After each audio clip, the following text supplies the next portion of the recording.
Walang kawala na si David ngayong alam na ni Ramon ang lahat.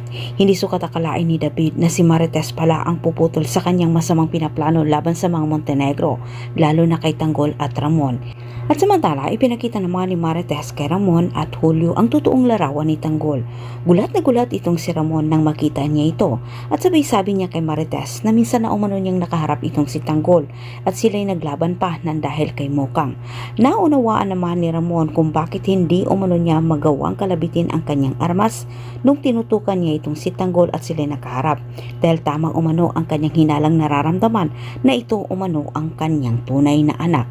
Humingi naman ng dispensa itong si Marites kala Ramon at Don Julio kung hindi umano niya maiharap itong si Tanggol ngayon sapagkat malalim ang galit ni Tanggol sa kanya.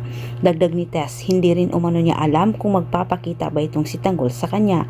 Nakiusap naman itong si Tess kay Ramon na huwag umanong galawin itong si David dahil anak pa rin niya ito, pero hindi nangako itong si Ramon. Katwiran ni Ramon, hindi umano niya mapapalagpas ang ginawang panloloko ni David sa kanya at pagtangkas sa kanyang buhay. Sa kabilang banda, walang kamali-malay itong si Tanggol na habang iniisip niya ang plano para mahanap itong si Ramon, sinisimulan naman ni Ramon sa kabilang banda ang paniningil niya kay Rigor at David at tilang si Ramon ang tatapos sa hindi pagtapos ni Tanggol sa buhay ni Rigor.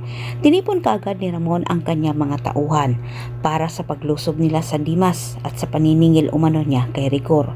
Naubusan na ng oras itong si David, kailangan na umano niyang sabihin kay Rigor ang buong katotohanan.